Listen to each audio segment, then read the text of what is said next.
monuments aux morts tous les ans, eh bien, nous voyons que de chaque côté, eh bien, c'était toujours ce triomphe qui faisait combattre les gens contre eux. Donc, quand le bain de sang était là, ben, ils se réjouissaient. Et donc, on voit que, et c'est même un jeu pour eux, parce que on regarde des fois, hein, dans le temps de guerre, avant, eh bien, ils mettaient une table et puis ils mettaient les chars, ils mettaient les fantassins, enfin tout ça, et c'était un jeu, toucher, couler. Et alors l'autre il se téléphonait à l'autre armée, et toi combien il y en a de morts? Et ben moi il y en a tant, mais t'as pas vu, moi j'ai poussé l'autre côté. Donc c'était un jeu, c'est comme si on jouait aux échecs, échecs et maths. C'est pour ça qu'on dit qu'on les a sacrifiés sur l'échec, on les a mis en échec, on les a sacrifiés. Donc on voit que tout ça c'est gouverné par les hommes. C'est pour ça que le Seigneur dit qu'on ne fait partie d'aucune dénomination. Aucune. On voit que toutes les dénominations, ceci a été mis pour qu'il y ait des confusions, pour que chacun ait sa dénomination. On a fait l'œcuménisme, bien sûr, mais cet œcuménisme-là, le Seigneur n'en veut pas. Quand il dit que tout soit un, c'est vraiment un avec ses enfants. Il ne mélange pas, le Seigneur, les membres de la prostituée avec les membres du corps du Christ. Ça ne veut pas aller. Hein, et nous, on ne reçoit pas des médailles, on ne se les met pas sur le côté, ou on n'est pas en extase devant une médaille qu'on a reçue par la franc-maçonnerie. Non, jamais. Parce que là, on est contre le Seigneur.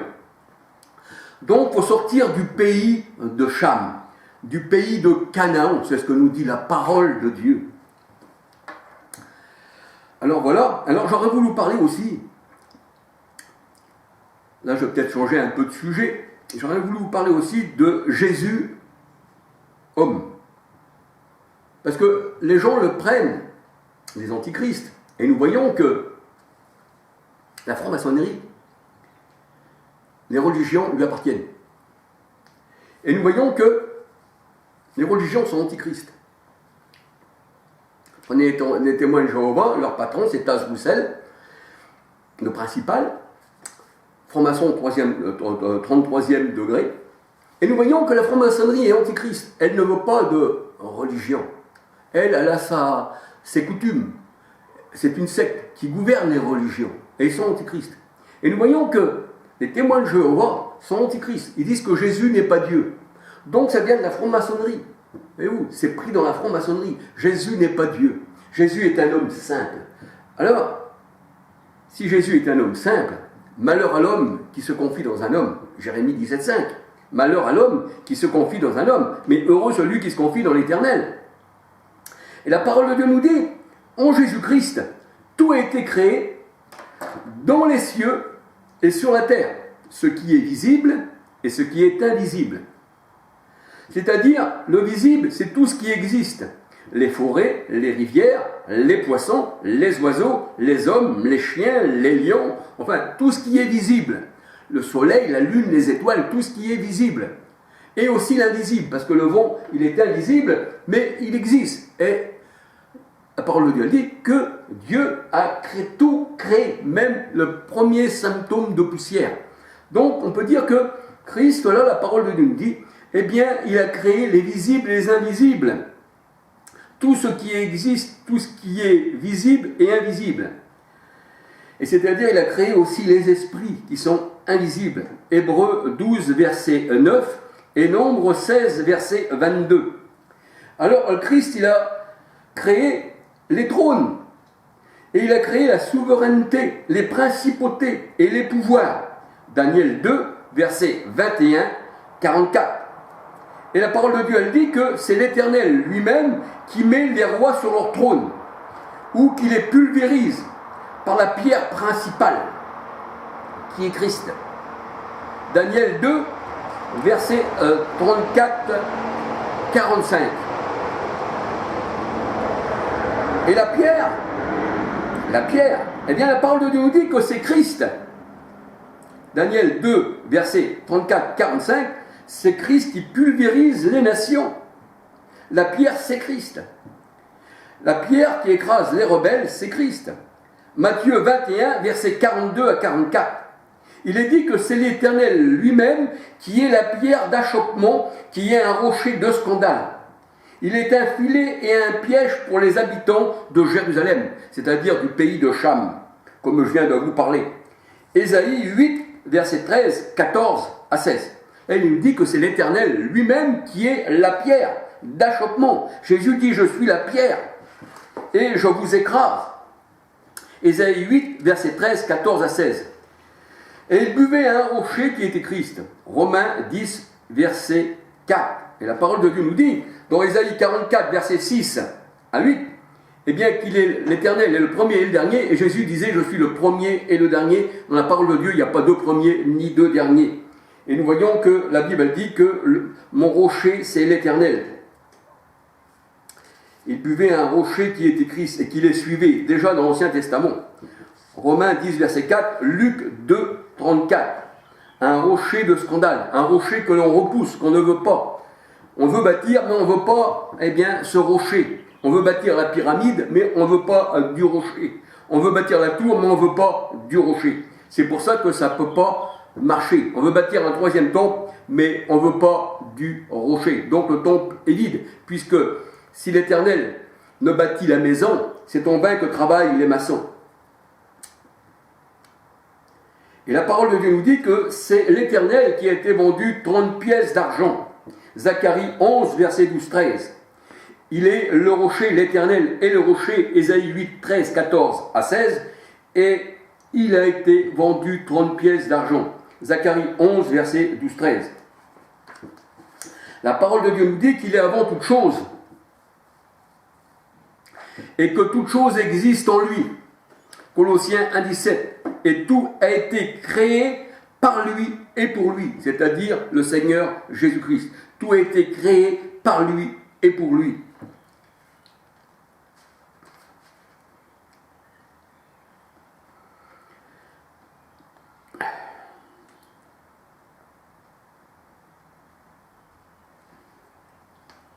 La Bible dit que Dieu s'est manifesté en chair et il est venu comme un homme simple. Philippiens 2, 6, 7.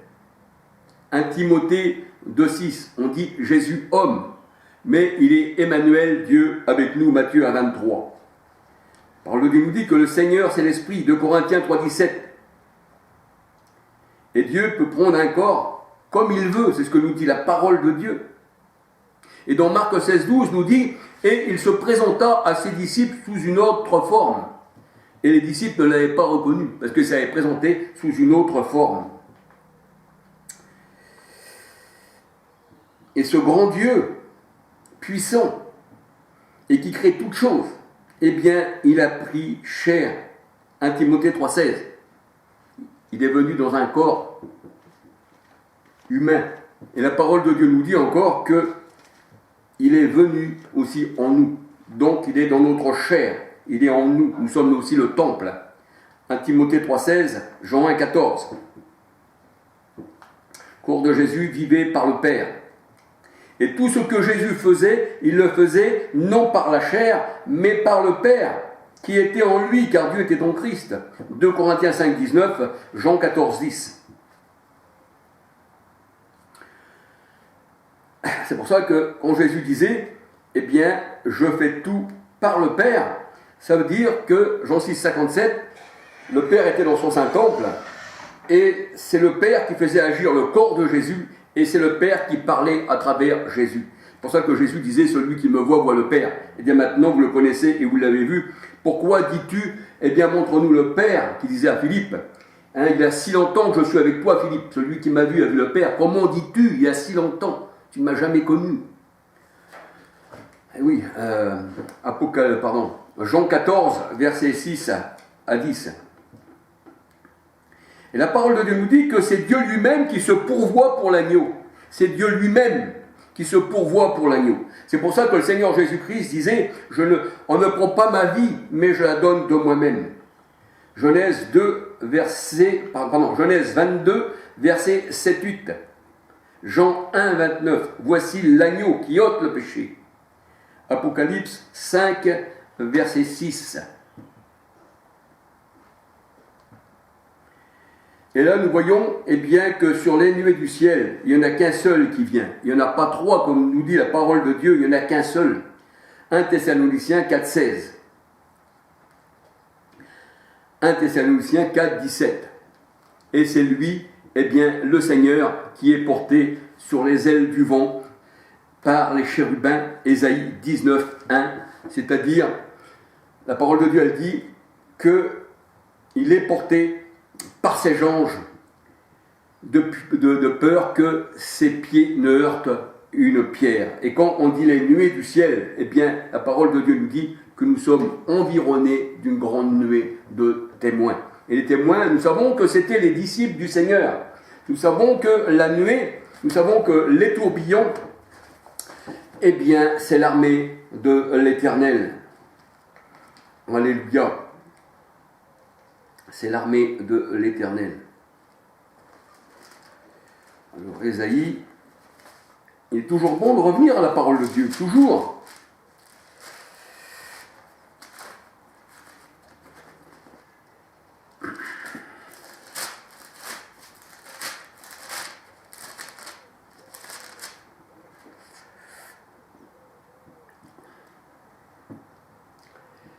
Ésaïe 66, 15. Car le Seigneur arrive dans le feu, et ses chars sont comme un ouragan, selon certaines versions, comme un tourbillon.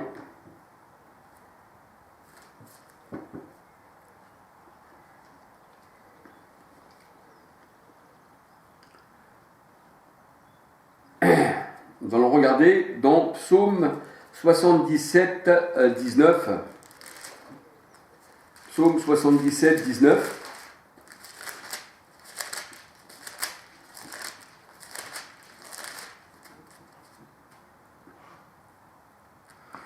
Au bruit de ton tonnerre, dans le tourbillon, les éclairs ont illuminé le monde. La terre s'est agitée et a tremblé. Ton chemin était dans la mer, parce que le Seigneur, il a passé parmi les nations. Apocalypse 17, 15. Et tes traces n'ont pas été connues. Ben non, parce que dans la mer, on l'a rejeté. Dans le monde, Apocalypse 17, 1, 15. Le Seigneur dit, je suis venu dans le monde, mais on m'a rejeté. Donc ces traces n'ont pas été connues. Psaume 77, 21. Tu as conduit ton peuple comme un troupeau par l'intermédiaire de Moïse et d'Aaron. Psaume 77, versets 19 à 21, c'est-à-dire au bruit de ton tonnerre, dans le tourbillon, dans les éclairs. Et tout ça, ça représente l'armée du Seigneur. Alléluia, gloire à son nom.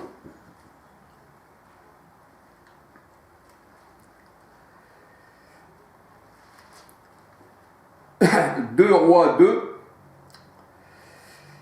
versets 1 à 12.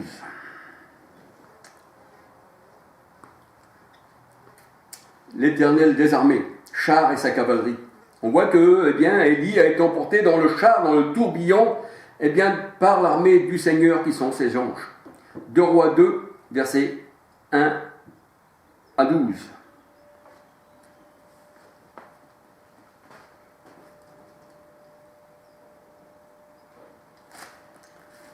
Alléluia. Donc on voit que Jésus, Christ peut vivre en nous. Si c'était un homme normal, Galates 2:20, la parole de Dieu elle dit, Christ est en nous. 1 Jean 4:13, nous savons qu'il demeure en nous par l'esprit. Comment qu'un homme normal pourrait vivre en nous par l'esprit? Moi je sais que j'ai mon esprit, je ne peux pas vivre en vous. Non, mais Christ, la parole de Dieu elle dit, qui sonde le cœur et les reins. Il est la parole. Hébreux 4, 11, 12, 13. Il discerne os et moelle. Pour ça que, selon la chair, la parole de Dieu elle dit, il ne connaît rien, parce que la chair ne révèle rien, mais selon l'esprit, parce qu'il vivait par le Père, et le Père était en lui, et que c'est le Père qui faisait toutes choses, il connaît tout. C'est pour ça qu'il y en avait un, il voulait se prosterner devant le Seigneur, et il disait au Seigneur, bon maître, le Seigneur il dit, pourquoi m'appelles-tu bon? Il n'y a que Dieu qui est bon, parce qu'il le regardait comme un homme. Mais qu'on regarde contre le Seigneur, la parole de Dieu elle dit que les anges adore le Christ. Et la parole de Dieu, elle dit qu'on doit adorer aucun homme. On doit adorer aucun homme. Tu n'adoreras pas un homme. D'abord, on voit que dans Acte 10, on voit que quand Pierre arrive dans la maison de Corneille, le centurion, il veut se prosterner. Il dit, ne te prosterne pas devant moi. Moi aussi, je ne suis qu'un homme. Et la parole de Dieu nous dit que Christ a des anges. Et ces anges l'adorent. Apocalypse 22, 16. Et on voit que quand il était eh bien, dans l'étable, on voit que là, eh bien, les gens s'étaient venus eh bien, pour l'adorer. Et la parole elle dit que Dieu seul doit être adoré. Alors, est-ce qu'on doit adorer Christ ou est-ce qu'on doit le rejeter? Et l'esprit de l'Antéchrist, eh bien, c'est celui qui nie que l'onction, le Père, l'Esprit, parce que Dieu est Esprit, le Père est Esprit, Jean 4, 23, 24, et en Christ. Il nie à la fois le Père et l'Esprit. C'est pour ça que le Seigneur dit, celui qui a le Fils a aussi le Père, celui qui n'a pas le Père n'a pas non plus le Fils. Mais il nous faut une révélation. Ça veut dire que le pays de Cham, la Trinité ne l'a pas reçu. Matthieu 11, versets 25, 26, 27. Alors là, j'aurais voulu vous parler de la polygamie. Et vous, là, je mets plusieurs études dans la même. La polygamie signifie avoir plusieurs femmes. Et monogame signifie avoir une seule femme. La polygamie ne peut qu'engendrer des enfants illégitimes, adultérins, charnels, issus de désirs charnels. Et comme Agar, eh bien, qui n'était pas la femme légitime d'Abraham, eh bien, elle n'a donné que des enfants charnels, des ennemis du Seigneur. Galates 4, 21 à 31. Dans la parole de Dieu, la polygamie a un sens littéral, mais surtout spirituel. Il est recommandé dans les Saintes Écritures que celui qui enseigne la parole devait être marié d'une seule femme. C'est-à-dire de ne pas avoir d'autre assemblée que l'assemblée céleste. Hébreux 12, 18 à 24, dont Jésus il est le médiateur. Apocalypse 21, 1 à 14, l'épouse du Christ. Donc, une seule femme. On doit être issu d'une seule église.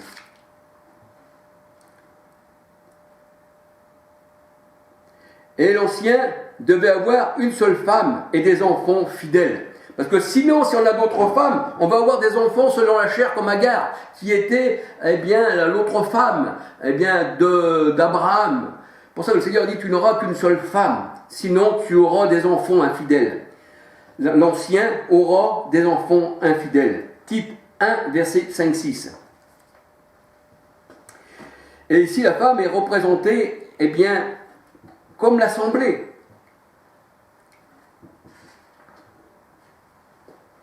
Et le Seigneur a dit que tu aies des enfants fidèles, qu'ils ne soient pas accusés de débauche ou d'être indisciplinés. Et d'ailleurs, pour l'Église, le Seigneur, il prend eh bien, le symbole de la femme. Éphésiens 5, versets 22 à 33. Il marie que chacun de vous aime sa femme comme Christ a aimé l'Église. La parole de Dieu nous dit que la nouvelle Jérusalem est notre mère. Galates 4, 26. Apocalypse 21, 1 à 10. Et là, il est dit, dans la parole de Dieu, eh bien, que l'homme doit quitter son père et sa mère et s'attacher à sa femme, et les deux deviendront une seule chair. Mais en prenant ça dans un sens spirituel, si on quitte son père, Ésaïe 9, 5, le Christ, et sa mère, Galates 4, 26, l'Église, on peut s'attacher à une femme qu'on croirait être notre femme, mais qui fait partie de la chair. C'est pour ça qu'il est dit, l'homme quittera son père, sa mère, et s'attachera à sa femme, et les deux deviendront une seule chair. Et dans 1 Corinthiens 6, 13 à 19, nous dit que celui qui s'attache à une prostituée devient une seule chair avec elle.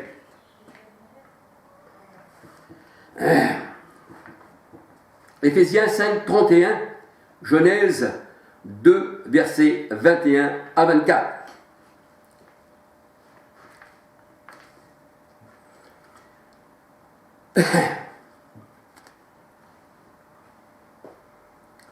Alors, Abraham avait deux femmes. Galates 4, 21 à 31, c'est-à-dire Sarah, qui donne des enfants selon la promesse, et Agar, qui donne des enfants selon la chair. Sarah eh bien, elle a donné des héritiers pour le royaume de Dieu, tandis que Agar, elle a donné des enfants qui retourneront à la terre. Ce sont des enfants de servitude. Ils retournent de là où ils sont sortis. Et c'est pour ça que le Seigneur dit qu'ils mangeront de l'herbe. Ils mangeront du produit du sol. Tandis que nous, on ne mange pas du produit du sol, on ne mange pas de l'herbe. On mange du produit qui nous vient d'en haut. On mange, eh bien, le Christ. Celui qui me mange vivra par moi, dit le Seigneur. Dans Jean 6, 31 à 63. On mange sa parole, on ne laisse rien tomber à terre. Car la chair et le sang n'héritent pas du royaume de Dieu. 1 Corinthiens 15, verset 50. Les enfants de la chair n'héritent pas du royaume de Dieu. Galates 4, 22, 23, 29, 30, 31. Jean 1, verset 12, 13. Tous ceux qui sont nés de l'homme, du sang, de la femme, n'héritent pas du royaume de Dieu. Et Deutéronome 21, verset 10 à 21, résume bien l'histoire de l'Église, en même temps l'histoire d'Abraham. Deutéronome 21, verset 10, 11, 12, 13. Lorsque tu sortiras pour attaquer tes ennemis, si l'Éternel te les livre entre tes mains, voyez-vous, tout vient de Dieu, hein, et que tu leur fasses des prisonniers, peut-être verras-tu parmi les captifs une belle femme, et que tu t'attaches à elle, et que tu la prennes pour femme. Parce que c'est un combat spirituel. Pour ça que Paul dit, j'ai choisi le bon combat. Et le soldat ne s'occupe pas des affaires de la vie civile. C'est-à-dire charnel. Parce qu'on s'occupe des affaires d'en haut. Et le Seigneur dit, lorsque tu pars au combat spirituel, et que tu vois une